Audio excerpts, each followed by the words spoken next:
Welcome to President's News on Wednesday, 26th of April 2023. My apologies for the slight glitch in the middle of this video, which is entirely my fault for not leaving enough memory on my phone and nothing to do with the cameraman on the night, Steve Hollingdale. I hope you enjoy it. Thanks for watching. I'm going to start with the London Marathon because this will have a slightly different distribution to what happened earlier. So I wanted to start with somebody who isn't here tonight, I don't believe, Carol Coulon, who set a new women's and senior women's and women's 45 club record with 2 hours 55:13. Wow.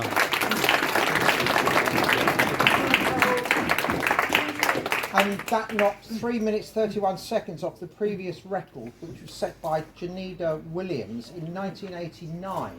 So that's a sort of 34-year record that's gone. So incredibly well done from Carol. There are people not here tonight who we've got results for. So I'm just going to run very quickly through the results, some of which you've already heard tonight, but which people watching this later on President's News won't have done. Micah Evans, 2 hours 38:34. Robert Perry, 2 hours 40:15. Finton Parkinson, 2 hours 41:19. Alex Gibbons, 2 hours 45:47. Fady Shannon, 2 hours 51:23. Steve Howe, 2 hours 52:34. Gregory Firth, 2 hours 53:31. Martin Richardson, 2 hours 54:48. Carol Coulon, I've just mentioned 2 hours 55:13.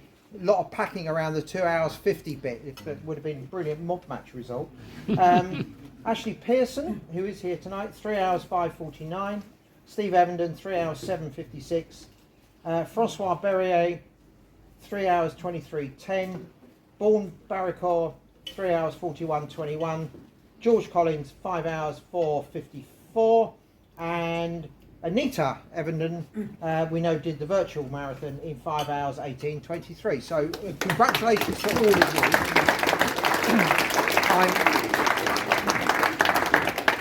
I have to say I'm absolutely in awe of people who can run for 26.1 miles in those, especially in those times. 0.2, sorry. I'm sure they measured the course properly. The other people I want to mention, I'm sorry I haven't got names for them, but I know we will have had a gang of volunteers on kit duty, and it is the volunteers, as ever, that make these events run. Without them, you don't get to do the marathon. It's just running around the streets if you don't have them. And we also had some officials on duty. So I know Mark and Sam Purser were there as event officials. And young Tom Desborough was also there in the press box, which was very nice to see. I've also been asked to pass on news about next year's marathon. So the closing date for the public ballot entries is 9 o'clock this Friday, 9 p.m. this Friday. And then if you're looking for a good for age entry, the advice from the London Marathon, TCS London Marathon people, is that if you've got a time that's 10 minutes below this year's qualification time, you should go into the public ballot as well, because then it won't be sure of what the good for age entry qualification is for the 2024 marathon. So incredibly well done, guys. It's a fantastic. You do so well. I also then want to go back to the mini marathon results. As I said earlier, off camera, mini marathon is really a superb event, and it's a great taste for the young athletes to run in a huge race. We know that a lot of the very top runners have had their early experiences on the road in the mini marathon. I'm absolutely sure that from the Blackheath and Bromley contingent who ran in the mini marathon, there will be future GB stars because it's happened before. So just to run through them, and apologies to any of our young athletes who ran for other London boroughs. because I wasn't able to identify them from the results. But our under 13 boys team came 5th, with James Shaw in 12th place, and we had 3 other runners in the top 30. The under 15 boys. The under 15 boys team came 3rd with Joseph Scaines in 3rd place, Jed Starvis in 5th and Joseph Hill in 6th. The under 17 boys team came 2nd with Arthur Starvis in 4th and Alex Middleton in 12th. The under 13 girls came 5th with Aoife McDonough in 4th place. The under 15 girls finished in 1st place, just pipping Wandsworth after tying on 92 points each, with the team of Luciana Smith in 7th, Megan Barlow in 21st, Neve Stanley in 28th and Lydia Manston in 36th place. The under 17 girls also finished in 1st place, with the team of Liberty White in 3rd place, Gabriella Martin 11th, Caris Firth 16th and Olivia McGee Brown 24th. Gabriella Martin in 11th, Caris Firth in 16th and Olivia McGee Brown in 24th. And then I do want to put on record again, huge thanks to Jay Galley, who does so much work to get our youngsters into the mini marathon, the selection process, the getting the entries declared online, and then getting them to and from the through the event. So heartfelt thanks to Jay on that. Now, overall, given all of those places for the different teams, I reckon, and this is my rough estimate, that Bromley were the overall London Borough Challenge winners. So well done, everybody.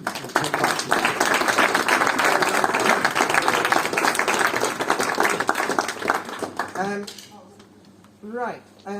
Moving on now to, we're more on the track now, moving on to some more club records. So the first one I've got is Cara Bryan, who set an under 13 girls 600 metre record of 1 minute 39.2 last week at the Milton Keynes Open. We also had at our open meeting on Monday night, now this was in terrible conditions, it was by consensus of the officials there, the worst conditions that anyone had experienced for a track and field meet. So we had, but nevertheless, we had some really excellent results. There were 77 personal bests set on the night from across all the entries. But from people, some particular ones to pick out from Blackheath and Bromley. Piers Spencer Sims set an under 13 boys 100 metre club record of 12 seconds .12. He ran faster in the second heat, but it was so much wind assisted that I'm afraid that one doesn't count. Joshua Dako ran 54 seconds 25 for the 400 metres, and that put him number 1 in the UK as an under 15 boy. Now, 400 metres is not an official event for that age group, but he is there in the overall rankings.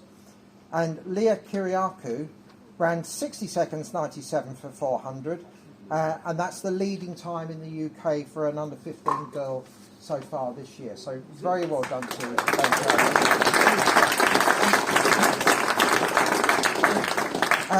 and then just a little bit on parkrun this week. So our furthest pair afield looked like Steve and Julia Pearman, who's still on holiday in the States. They ran in the Roosevelt Island DC parkrun. And then I also noticed we had Rowan Fuss, first finisher at Bracknell. Zoe Fasakali was the first female finisher at Homewood.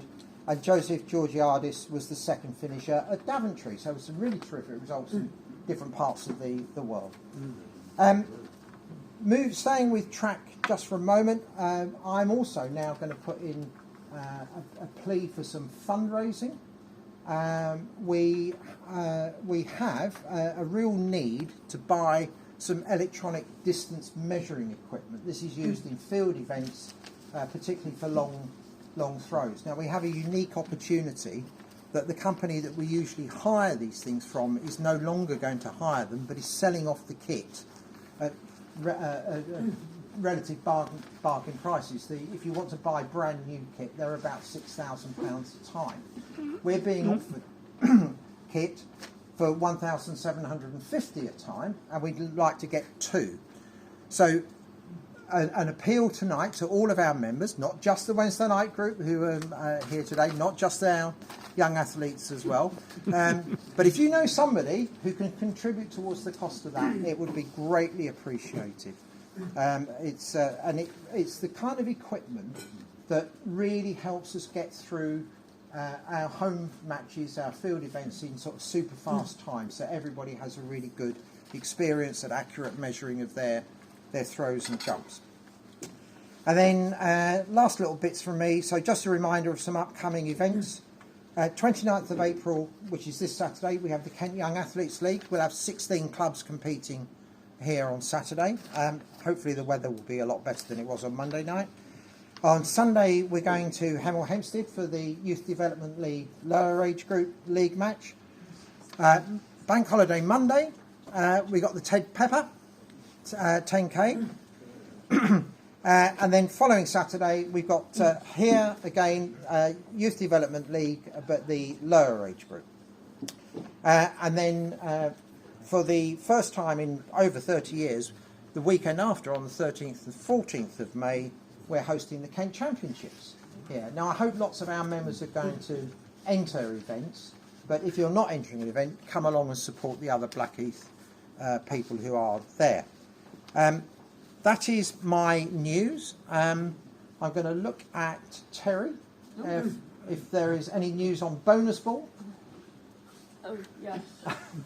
You've woken her up. It's still Wednesday. Sorry. Right. Right. Last week it was Dave Cordell who managed to pick up the £35 winning, and the week before, Mr. Steve Everton actually won. They could have bid more. There you go. And if you're looking for something to do with your winnings, then you could purchase some club memorabilia or some EDM kit. Have we got any other news, any other business, David? John, could I just add, relative to the electronic distance measuring devices, if people want to make a donation straight into the club bank account, if they just use EDM as the reference, then we'll know what it's for. What it's for. I look forward to it all cascading in tomorrow. And that doesn't mean one person's got to give £3,500. No, that's right. That could be all of our members giving £5 each. That would be marvellous. Any other business? There's a fun run added on to the Ted Pepper. Yes. So the kids can join in as well. It's just after the start time, 9:45. I think Yes. £1 to go. £1 to go for a run around Norman Park. Absolute value for money for the children. Any other business? If not, thank you and good night.